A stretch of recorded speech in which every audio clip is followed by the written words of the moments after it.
Welcome back to the Black Table on the Black Star Network. I'm your host, Greg Carr.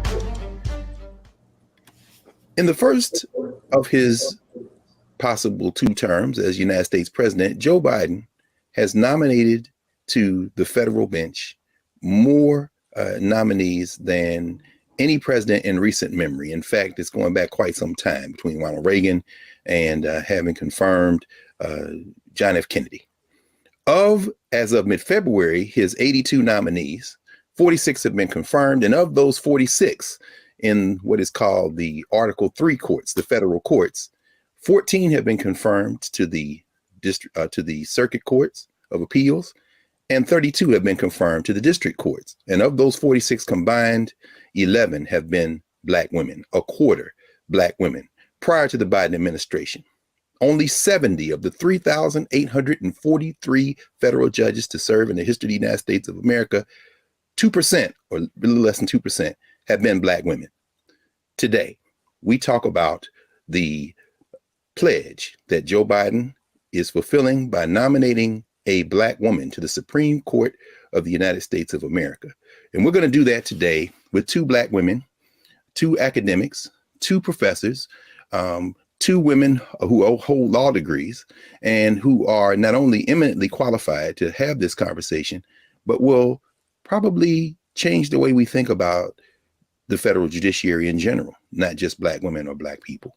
We're joined today by the director of Howard University's Graduate Women's Studies Certificate Program, Dr. Valethia Watkins, who also holds a JD from The Ohio State University, and Professor Angela Porter, who is a fellow at Georgetown Law Center and has just been appointed to the faculty of the American University School of Law. And she's developing a new field of law called Africana Legal Studies. So welcome, Valethia. Welcome, Angela, to the Black Table. Thank you. Good to be here. Good to see both of you guys. With pleasure. And those of you who are regular watchers of the Black Table know that Valethia is part of our HBCU Master Teachers Regular Roundtable. And we are inviting Professor Porter to join that conversation in future dates because she is a double graduate of HBCU, Howard University, and Howard University School of Law, where she was the editor of the Howard Law Journal. Take that, Ted Cruz, for qualifications. Can you spell it, Ted? Can you spell it? Oh, no, I'm sorry. We're getting a little ahead of ourselves. Let's get right down to the point with a kind of point of entry questions for both of you. What's the significance of this Biden pledge, and what is the significance of having a Black woman on the Supreme Court? And I'm just going to hold out the fact that even though Sotomayor speaks Spanish, I always say that I consider her Black in part because she came from Puerto Rico. But anyway, either of you can take that first. I see Angie nodding vigorously, so maybe you want to start, Angie, and then toss to Valethia. No, I'm deferring to Valethia first. Okay. Well, go ahead, Professor Watkins. Well, we definitely claim Justice Sotomayor as one of our own, having that broad African community consciousness and recognizing our common humanity. Mm-hmm. So she's definitely representing the voiceless and justice in a step in the right direction. But I think this nomination is important because of what it represents. It's beyond being symbolic. This should have happened last century, if not sooner. You're looking at a court that has had 115 persons as justices, and 108 have been white men. And so when we talk about what this moment represents, it kind of, speaking with people in our community, it's like whiplash in a certain way, because on the one hand, you see this is the breaking down of another barrier. You see that this is a step in the right direction towards fundamental fairness. You see that this is a recognition that this nominee is not going to be the very first person that African people who have produced that would be supremely qualified, but it's just at a moment in time where history calls her forth and the stars align. There's an alignment for this long fight for justice that gives her the opportunity to step in and represent so many shoulders she's going to stand on. I'm thinking about people like Constance Baker Motley, the first Black woman appointed to the federal bench. And just so people know, that's in our lifetimes. Was it like 1966? 1966. Yeah. I'm thinking about people like Marianne Shad Carey and Charlotte E. Ray, some of the first Black women graduates of law school. I'm thinking about people like Pauli Murray, who is an important lawyer, an important writer, thinker, giving us the concept of Jane Crow. I'm thinking about Barbara Jordan. Well, before we go on, the first three you named all graduated from Howard, didn't they?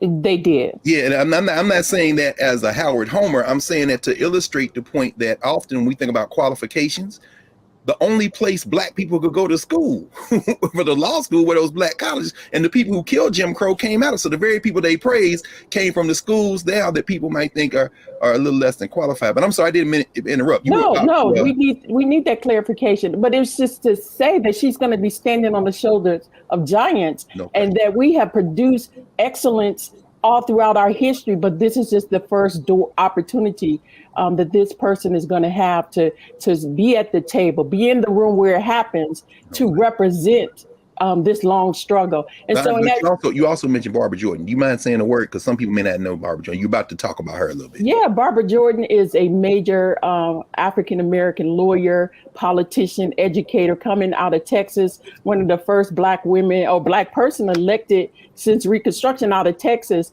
But she gave a very memorable, speaking of the times we're in, very powerful speech during the Nixon impeachment hearings.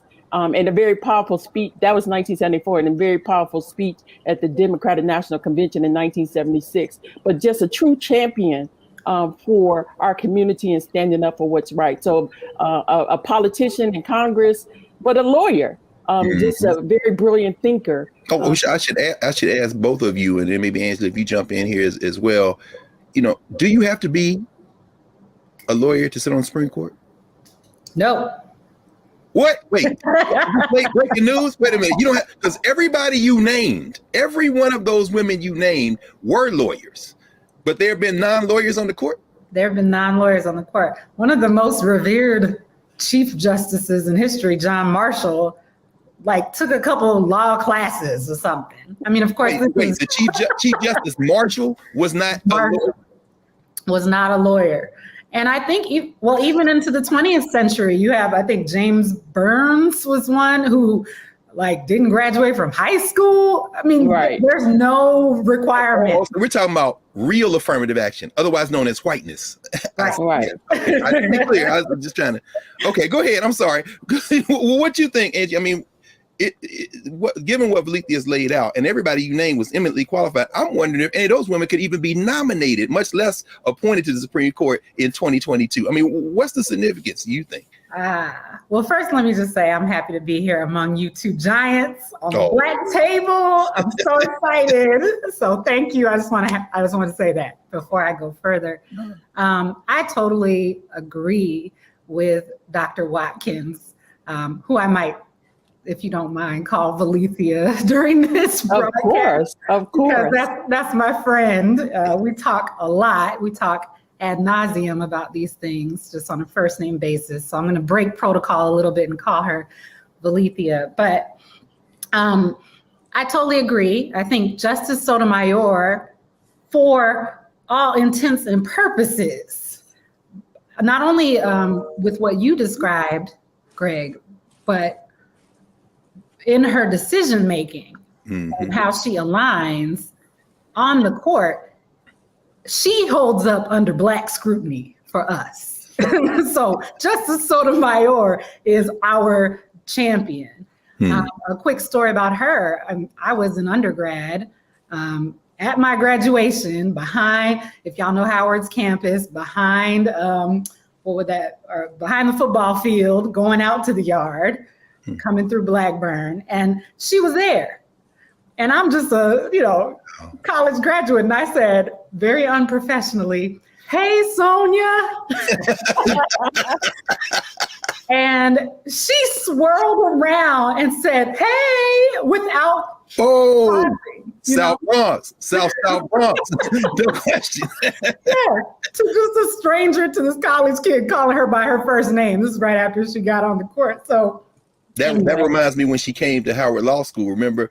And she was delayed getting to the auditorium because she stopped to take a picture with everybody. And as we know, there are so many people on the staff at Howard who are from Spanish-speaking communities. And she took a picture with every last one of them. And she would not let her detail or anybody in that building rush her. So you're absolutely right. She does speak to the spirit. And of course, her decision making, all it takes is a read of her opinions to see that she definitely passes the black. Exactly. Her opinions, her dissents, she's speaking for us. And so she is definitely one we can count among the justices, the women justices, and the justices who are not white, who are really working for the good of our community, for our people. But I do think that, go ahead. No. Go ahead. And then when you finish, then we'll take a break and come back and get into a deep dive of some of these leading nominees. But please make your point, by all means, please. I think that the value that this justice who will be appointed has will be somewhat of that same Sotomayor-esque value, as in they will have the opportunity to be bold and write some very powerful opinions, whether those are concurring or dissenting opinions. We're on a 6-3 court right now, thanks to the last several years and some decision making. That means there's a supermajority for the conservative-leaning court justices.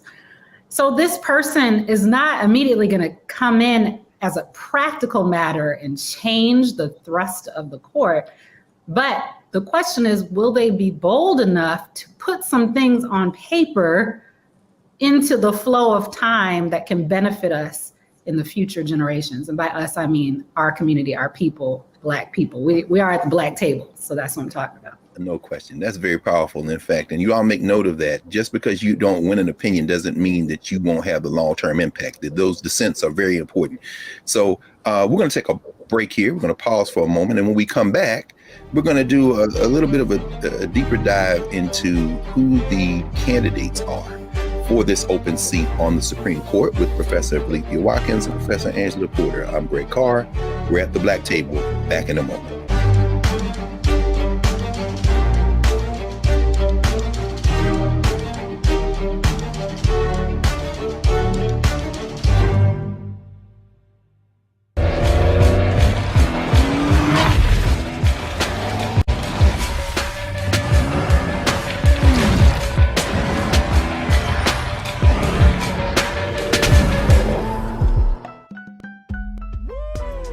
Impacted by the culture, whether we know it or not. From politics to music and entertainment, it's a huge part of our lives, and we're going to talk about it every day right here on The Culture with me, Faraji Muhammad, only on the Black Star Network.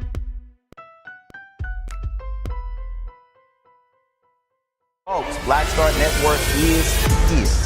Hold no punches. I'm real revolutionary right now. Black power. Support this man, Black media. He makes sure that our stories are told. Thank you for being the voice of Black America, Roland. Stay black. I love y'all. All momentum we have now, we have to keep this going. The video looks phenomenal. See, this difference between Black Star Network and Black-owned media and something like CNN. You can't be Black-owned media and be scared. It's time to be smart. Bring your eyeballs home. You dig?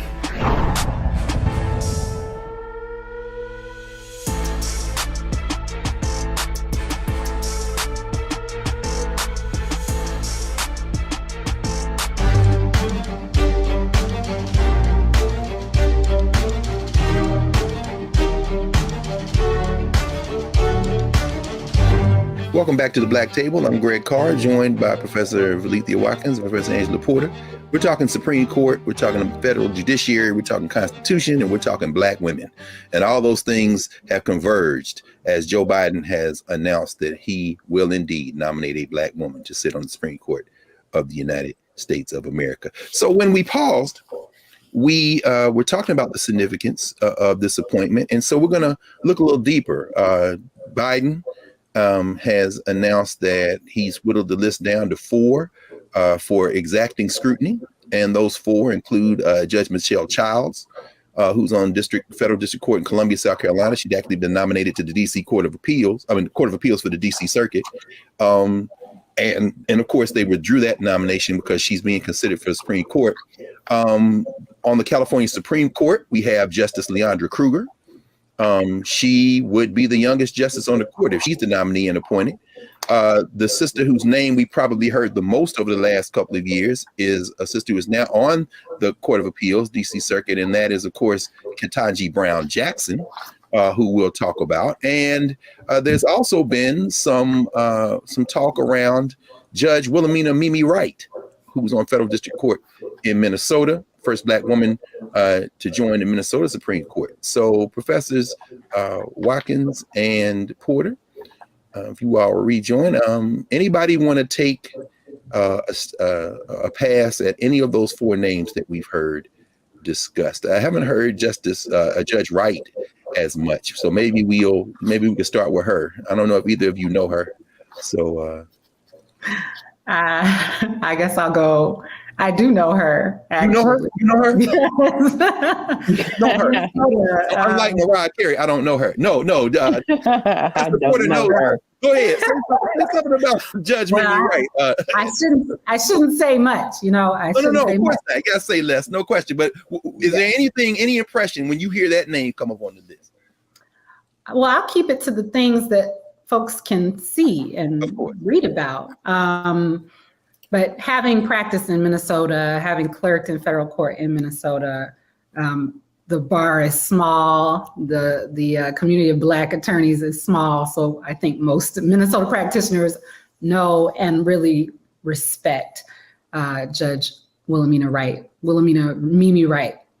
One thing I'll say about her is she has been a judge at all levels of the state court system in Minnesota. Interesting. So that is like a deep sense of experience on the judiciary, more than, and we can talk about this with all of these shortlist people, but they have more experience judging than many of the justices on the Supreme Court. Like there's a long article in the recent New Yorker, on the recent New York article on Amy Coney Barrett, who of course served on at many levels as a judge. And wait, no. Oh no. Okay, I'm sorry.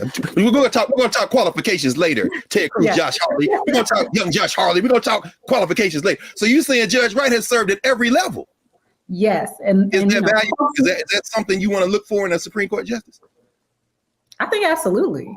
Absolutely, because just as a little bit of background, so the court systems have their trial level, their intermediate appellate level, and then each state has its Supreme Court. These courts do different things. So the trial level is what most people think about when they think about court, when they're watching lawyer shows, Law and Order. That's where trials happen. That's where there are juries. That's where you see the parties come in. So the defendant is there, or the injured person is in the courtroom. People are watching in the back of the courtroom. The appellate level and the Supreme Court level, they are very different. They are hearing cases that were decided at the trial level. So it's not this drama of a trial at those places. These judges at the appellate level, and the Supreme Court is technically considered an appellate court as well. Those two courts, those judges are looking at briefs. They are dealing more with attorneys making arguments. They don't have juries. And so their way of thinking is a little different too. They're thinking about, high, lofty legal concepts, previous cases, precedent, constitutional issues. At the state court level, they're thinking about the state constitutions. So they're really in this more like academic space. So my point is, for a judge like, not only like Judge Wright, but you have some other judges who are, being looked at on the short list, who have experience at both the trial and the appellate level. That just shows they have a broader range of experience. They have different skills, different parts of their brain have been working as judges. I feel like a lot of people here at the table today are getting perhaps their first peek at very basic things that need to be considered when we start talking about judicial decision making. And then this is very valuable, Professor Porter. Professor Watkins, Valethia, you want to pick from the list? If these are the four in the room, anybody you want to start with as we begin our conversation? People get familiar with some of these names. Harkening back to your point about qualifications, if one looks at the Constitution, there's no age qualification, education qualification, or, even being native born. There have been foreigners that have sat on the court. Wow. So, looking in this modern moment when the former president that was recently in office, when he stocked the federal bench or the courts recently, he made a point to pack the court, not only with conservatives, but very, very young conservatives. So it seems odd to say when you talk about a context of age discrimination, that age is going to be a major consideration because, his pick of Amy Coney Barrett being 48, she's 50 now. Kavanaugh is 56. Neil Gorsuch is 54. So when you look on the conservative side of the court, they're very young in comparison to Breyer being 83, Kagan being 61, and Sotomayor being 67. So I think age is going to be a factor. And when we look at that, we see Candace Jackson's Akinwumi is 43 years old. Kruger is 45. I think Ketanji Brown Jackson, 51, is just on the other shade. It seems odd to be looking at people's age at 55 is old, right, from our perspective. No question. But I think also people have advocated, and I look at, people talk about Ketanji Brown Jackson as a leading contender. People have argued for the point that we need not just personal diversity, but professional diversity. So I think what is important in this pool of candidates, that we have people that have been public defenders. And public defenders are severely underrepresented on the federal bench. And Brown Jackson was a public defender at one point. Yes, Brown Jackson was a federal public defender, and so has Candace Jackson Akinwumi been a public defender. And that professional experience of working with so-called indigent people who cannot afford attorneys, who need representation, being on the other side, because there's a tendency to push just prosecutors, to push people who are just pro-corporate. And so having people who have defended workers, who have defended the interests of the poor, the working class, and those criminal defendants who could not afford lawyers, brings a professional diversity and a perspective that is important. So this is just not about, the politics of the body. This is about, the wide range of experiences. And that's been the problem with the court, the narrow casting to the Harvard, Yale. And even though many of these women represent those schools, you do have some people in the pool like Judge J. Michelle Childs, who went to a state school, University of South Carolina. And she, I would say we have two people with Detroit connections that's important, J. Michelle Childs and Tiffany Cunningham. She's in the running. And you may know that Tiffany Cunningham is the first Black woman to sit on the federal circuit, which is a court that focuses on patent. So she has chemical engineering undergraduate degree from MIT. Right. And people don't often recognize that it isn't just the Court of Appeals, it isn't just the district court, but it's also in Article 3 of those other courts, those administrative law courts. So it's important to note. And by the way, those of you who might not have known this, Professor Watkins, Dr. Watkins is a graduate of the University of Michigan and from Detroit. So she had to get her little, Detroit shout out in there. I love that we talking about these Black women. We're going to pause here for another break. And when we resume, we're going to continue in this conversation around these Black women who are being vetted for a seat on the Supreme Court. We'll continue the conversation on the other side of our break. This is the Black Table on the Black Star Network. Back in a moment.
Don't you think it's time to get wealthy? I'm Deborah Owens, America's Wealth Coach, and my new show on the Black Star Network focuses on the things your financial advisor or bank isn't telling you. So watch Get Wealthy on the Black Star Network.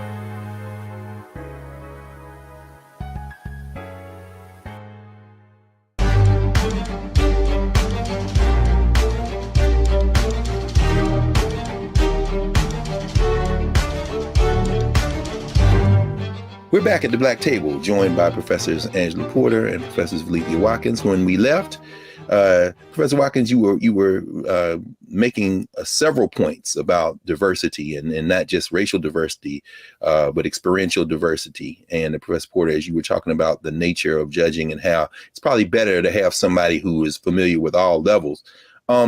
But before we go to the some of the other names on the list, though, you mentioned, Professor Watkins, that Judge Brown Jackson, who's on the Court of Appeals here in D.C., had worked as a public defender, but isn't it more? It's more complicated than that, right? I mean, many of these women have worked in private practice, and they haven't always been on the side of the angels, right? We hear some of the critics, perhaps. I hate to use the left-right example on the scale, but either of you have anything to say about some of the folks who may criticize some of these judges by saying perhaps they might be a conservative or more conservative than perhaps we would think would be associated with a Black person on the bench on the Supreme Court? Professor Porter, you have something? Oh, the criticism is overly simplified. It's overly simplistic. First, I want to say all of the top four, so Ketanji Brown Jackson, Leandra Kruger, Michelle Childs, and Mimi Wright, they've all worked for big law firms. They've all. It's kind of hard to avoid working for a big law firm if you're on a list like this. Is that what you all saying? I think for many attorneys, it's sort of a rite of passage, I was told once upon a time. I mean, I worked for a large law firm. And so, just that fact alone is not enough to disqualify any of these candidates in our minds from the standpoint of our people. I mean, Jackson worked at Morrison Forrester. I mean, these are huge. MoFo is known as. These are huge firms. Kruger worked for Jenner and Block. That's where she met her husband. MoFo, yeah. She worked at Wilmer Hale. Michelle Childs. I forget which firm she was at. I don't know. Maybe y'all have it. And Childs, to your point, Valeethia, is one of the few on this list that didn't go to an Ivy or Ivy adjacent school, right? University of South Carolina. I mean, people are saying, and we'll talk about this a little bit later, perhaps that Childs is the one that Jim Clyburn is pushing hard, kind of like as payback for dragging Joe Biden across the finish line. But anyway, to be president. But anyway, I didn't mean to interrupt you. So all the firms you're naming, folks who practice law would immediately recognize those names. Those are the behemoths. Okay. Those are the behemoth firms. And just so people know, because this isn't really well known if you're not practicing law, but all of these firms, big firms, are expensive. And so their clients are clients that can afford them, meaning they are companies, they're corporations. So it's not enough to just say Michelle Childs worked at a firm. And it's also not enough to say she worked in the labor and employment area of a law firm. I think she's got a little scrutiny for that, saying, oh, she represents the Goliath in the typical case against the little guy who's suing for discrimination. That's also oversimplified. So at these big firms, you have various practice areas that people choose to focus on their work on, and labor and employment, known as L&E, is a popular choice. I would argue a popular choice for Black attorneys. Interesting. Oh, so when you were in school, and this wouldn't go, I assume, just for Harvard. Of course, for Harvard, because they trying to run the show, but not just for Howard, but Texas Southern, FAM, North Carolina Central, the Black law schools. In other words, are you saying perhaps students are encouraged to aspire to those type of jobs? Absolutely. Absolutely. And if you have any student debt, there are a lot of attorneys who say, I need to work at a firm to pay my student debt. So I don't know about the student debt of any of these potential nominees, but to the extent they have student loan debt, I'll tell you who does, the Federal Bureau of Investigation at this point. Shout out to Justice Kavanaugh, whose finances still appear very opaque. But anyway, continue. But you go to these firms as a Black attorney and you're like, what area am I going to practice in that actually feels meaningful to me? Is it going to be tax? Is it going to be the corporate area? Is it going to be, regulatory affairs? I worked in the trial group of the firm where I worked, but a lot of people went to L&E, labor and employment, because you're actually dealing with the topic of discrimination, immigration, things that you care about. And yes, you may have the case occasionally for a client where you were representing a client who allegedly did something that was running afoul of anti-discrimination law. Two things I want to point out there. On balance, you're going to have those cases. You're also going to have cases where you advise those clients on how to be better so that they avoid liability. So I'm saying it's not a far cry, and I've read some of her former colleagues have said this. It's not a far cry to say J. Michelle Childs was doing the good work in labor and employment as well by advising employers how not to discriminate so that they won't get sued. So that's the first note. That's very interesting. Let's think about that even in the context. Let's bring another of the sisters into the conversation, because we won't know until the pick is made, obviously. But this younger sister out there on the California Supreme Court, Leandra Kruger. Been a lot of conversations. She's argued before SCOTUS, Supreme Court of the United States, a number of times. She'd be the youngest justice on the court. Now, of course, she goes back to Yale. She was the editor-in-chief of the Yale Law Journal. Either you have any perspective on Justice Kruger?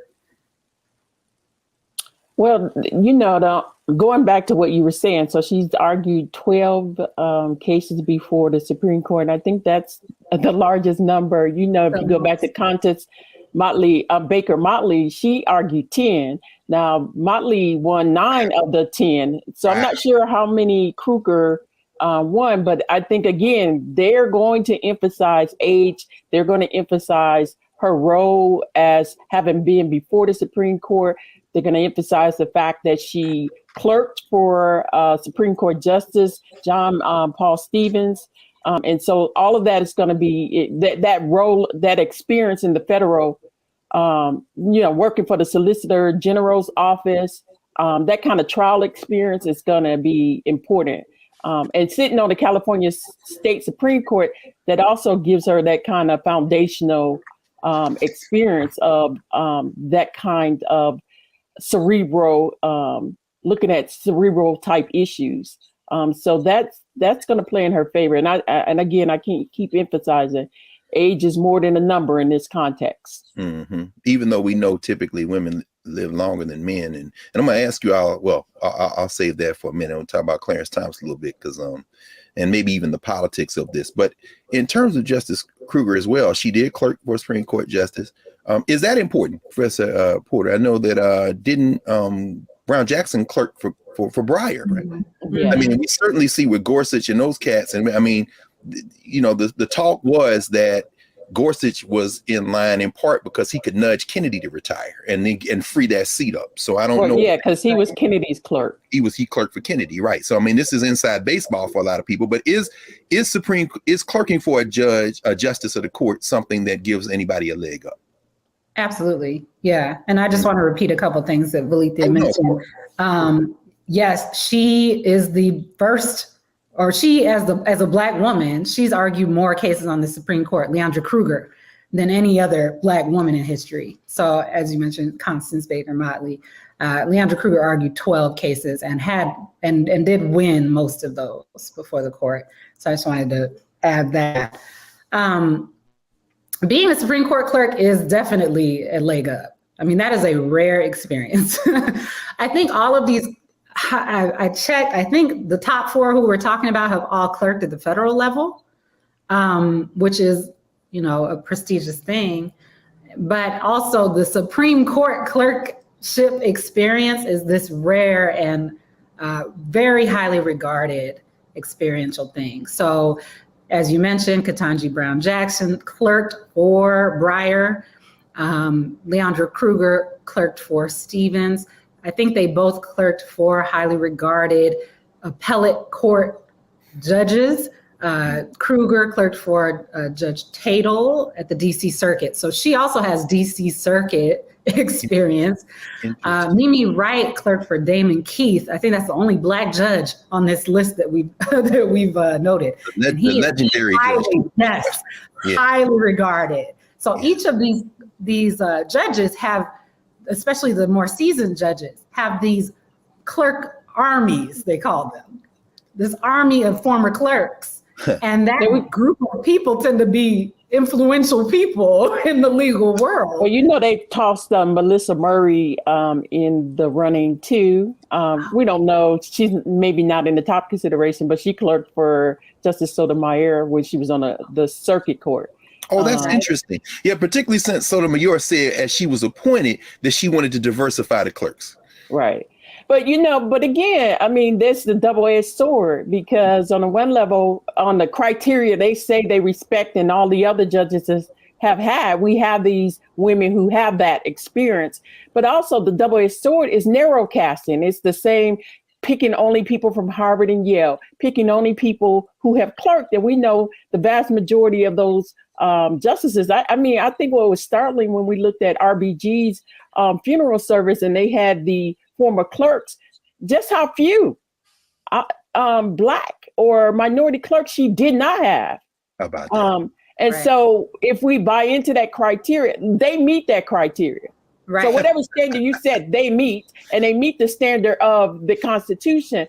But at the same time, this needs to be diversified, and we need to look for a broader range of experiences. But, you know, in this first one, I understand what is taking place. But the fact that this society has limited this highest bench to just that narrow set of criteria is to guarantee it becomes a proxy for white men in some respect, because you have to have that network and that connection when there's so much talent is not concentrated to those groups in those schools. We know that every day. I'm looking at two people who could go sit on the court right now. As am I. And that's you. And we're all looking Carr at three and people. Porter could be on the court right now. Right. But who would never aspire to be to the court, which is to be on that court. Right. But who have the intellect, the brilliance, the sense of justice and fairness right now. And so we are impoverished as a nation, just staying with the same old criteria, which is used to exclude. It's proxy criteria. But the point is they meet that standard of excellence, and therefore they should be at that table. And you know, and you think about Cheryl Eiffel in the conversation too. Again, these may be long shots, but she would be in the tradition of Thurgood Marshall, being the head of the NAACP Legal and Education Defense Fund, and that kind of advocacy for voting rights. And boy, is that insight and expertise in fact, has never been needed. More so than now. When we come back on the other side, we'll take our final break. We'll come back. We're going to look at some of these criticisms, which I think both of you have already debunked as unwarranted about qualifications tied to these names or to Black women in general. Your Klanhood is showing those of you in the Senate with this foolishness. But anyway, we'll get to those Klansmen in a minute. Klan adjacent folk. When we come back to the Black Table, back in a moment.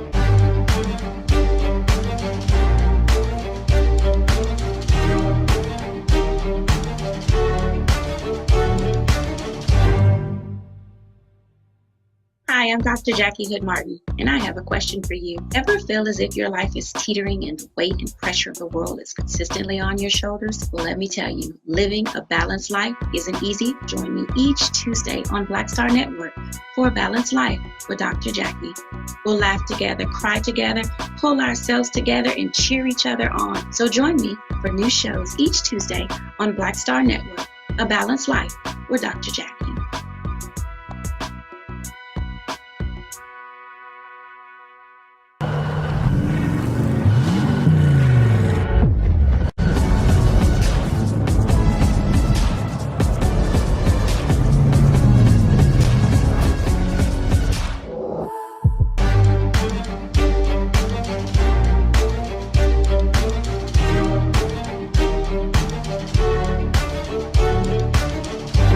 Welcome back to the Black Table.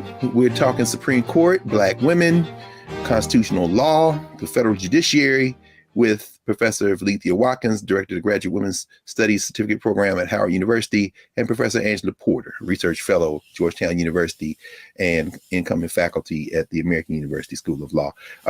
Angela, you were about to, I think, make a point when we jumped in. I saw you kind of nod. Go right ahead, and then we'll get into some of this criticism stuff. Yeah, I just wanted to pick up where Valethia left off, talking about, the narrow self-replicating nature of this group of 9 people deciding the fate of many of us.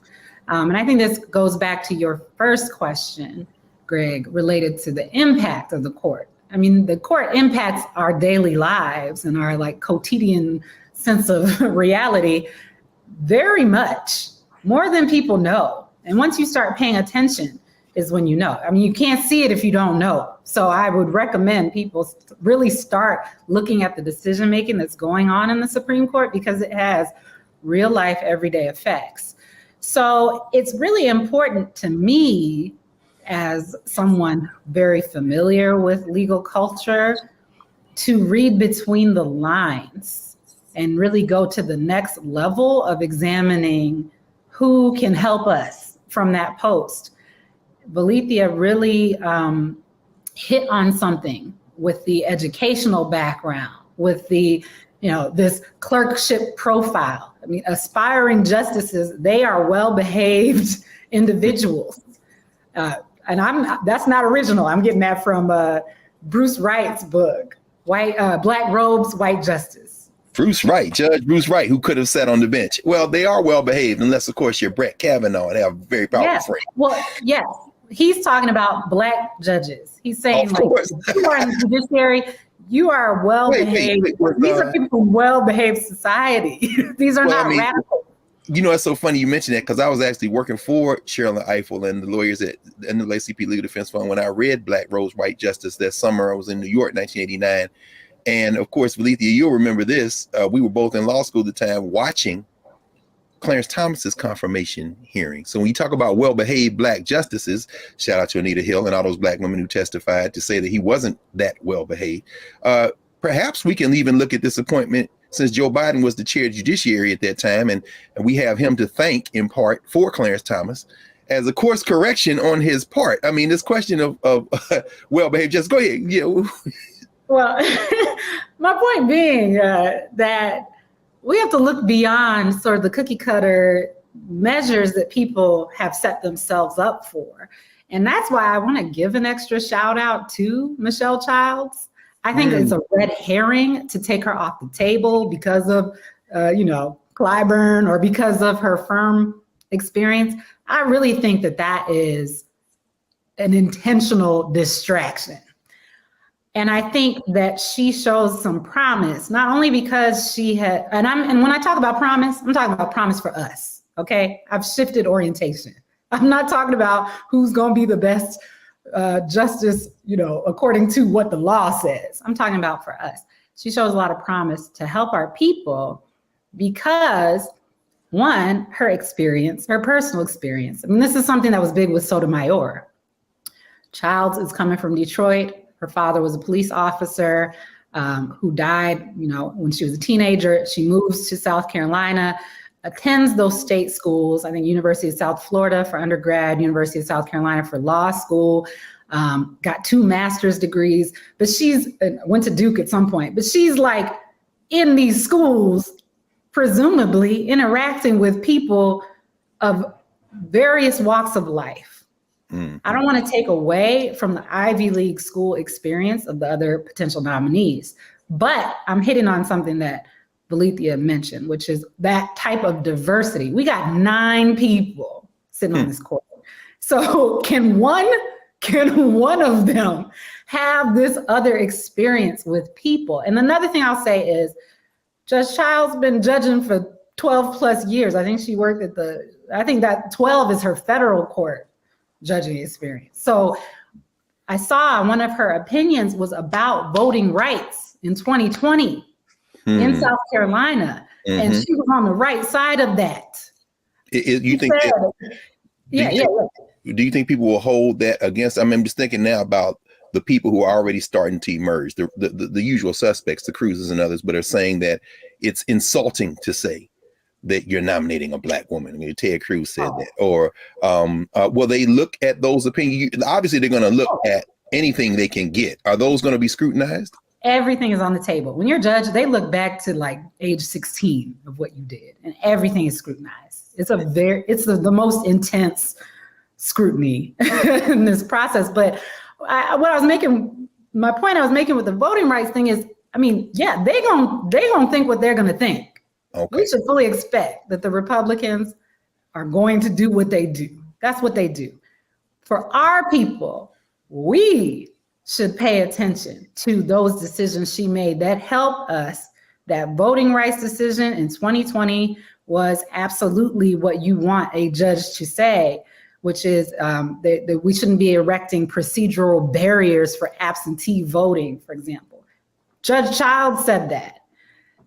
He's given us a lot of fodder with which to judge how she might be. Another thing I saw she is known for, one of her clerks came out and said, when indigent, that is people who can't afford legal representation, indigent plaintiffs or inmates are writing letters to the court, she made sure that they responded to every single letter explaining how the process works for those unrepresented parties. And these are the things, these are the extracurricular things we need to pay attention to, because all the legal stuff, we can come up with justifications for. Having a bad decision, having a bad client, we can come up with justifications for. But what are these judges doing outside, beyond, in their free time? That's to me, that speaks volumes. So then, as we kind of wind up, thoughts that you have on, how this process might unfold. Let's say it's Child. What we see with the Biden nominees so far to the federal bench, particularly at the circuit court level, there haven't been nominees in states where the Republicans have the Senate seats. I mean, they've tried to avoid that, but this is unavoidable. Everybody's got to vote.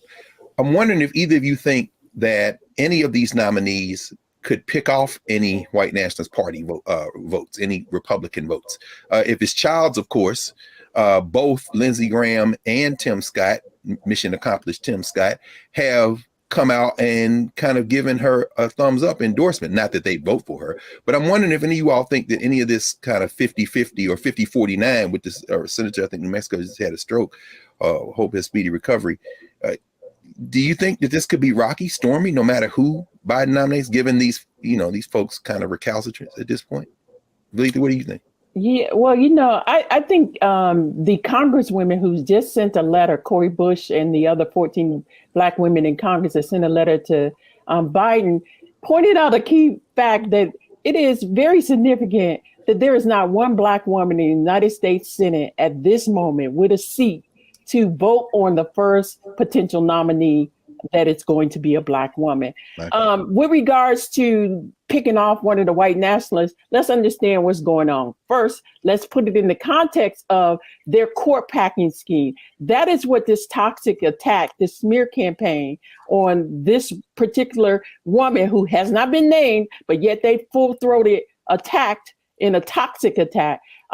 That we should start that conversation off with, we don't give a damn about what they think. Secondly, the fact that they have been engaged in a court packing scheme that allowed them to change the rules, the norms, deny a Democratic president a seat, and then stole 2 seats. So that they don't want to talk about that. They want to control the narrative, and they want the narrative on their terms of debate. And so corporate media has said this point. They made this point. They said that the GOP is split over how to handle this nomination.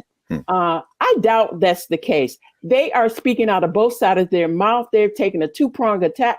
They're going full-throated white nationalists to rally their base. They have the election of 2022 and 2024 at the forefront of their minds, and they are doing everything they can to rally their base around resentment and the politics of polarization and grievance, white racial resentment.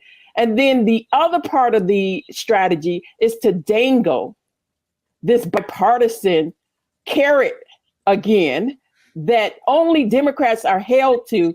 The former president could do everything he promised to do for his base and never seek any consultation with the other side.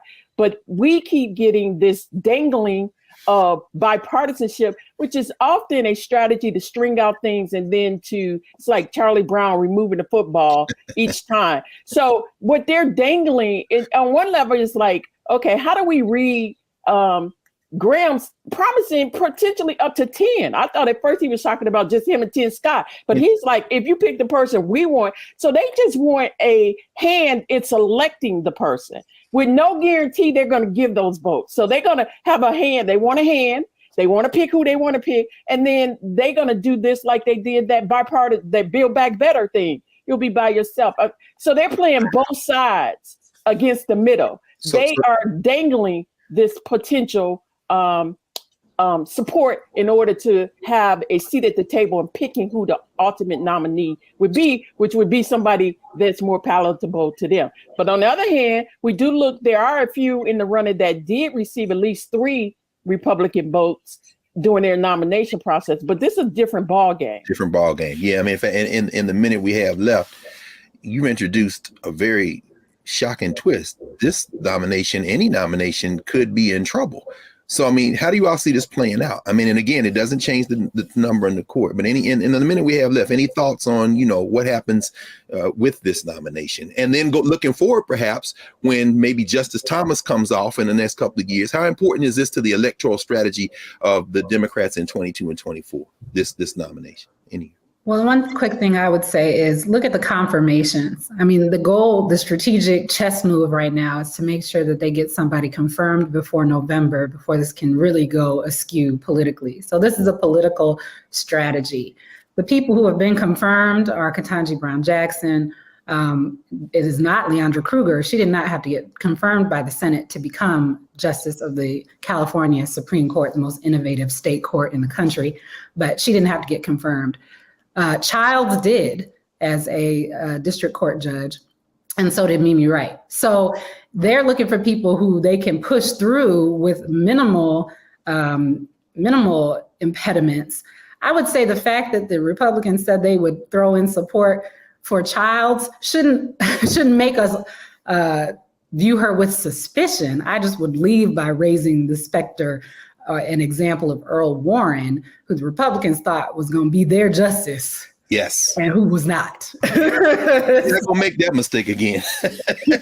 They're not going to make that mistake again. In fact, we're going to pause for today. And as everyone has experienced again, this is why at the Black Table, we only invite the best. This has been a wonderful conversation, far too short, which means we're going to continue this. I expect we're going to have this conversation more than once. We're going to have to. Professor Porter, Professor Watkins, thank you for coming to the Black Table, and we look forward to having a conversation with you again in the near future. Thank you. Thanks for having us. With great pleasure. With great pleasure. With great pleasure. So when we come back in a moment, the Black Table, we're going to clear the table and reset it for our next session. Back in a moment.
It's time to be smart.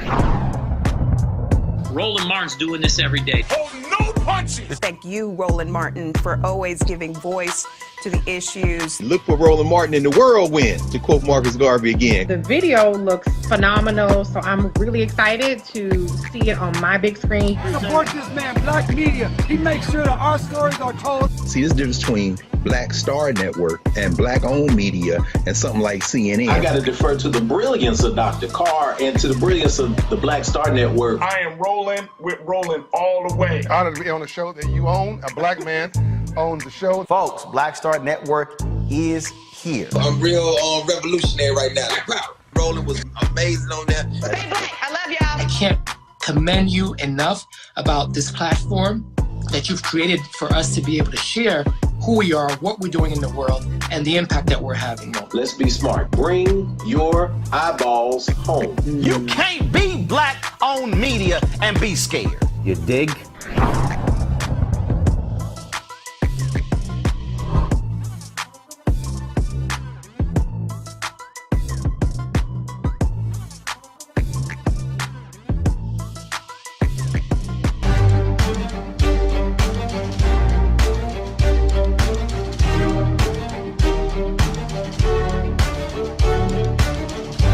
As we prepare to clear the table and prepare for our next time together, we're reminded, because of this conversation, of the words of the great Charles Hamilton Houston.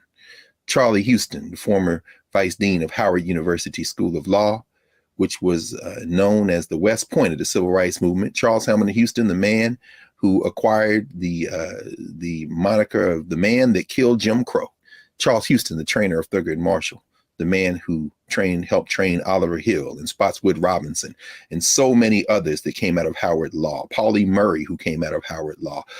In other words, a whole lot of qualified people who could have been sitting on the Supreme Court of the United States in a different kind of country. It was Charles Hamilton Houston who famously said that a lawyer is either a social engineer or a parasite. If that were the standard by which Supreme Court justices were nominated and confirmed, how many of the current justices on the Supreme Court would be sitting there today? With the table cleared and reset, we will see everyone again soon, next Friday, on the Black Table. I'm Greg Carr, the Black Star Network. Talk to you soon.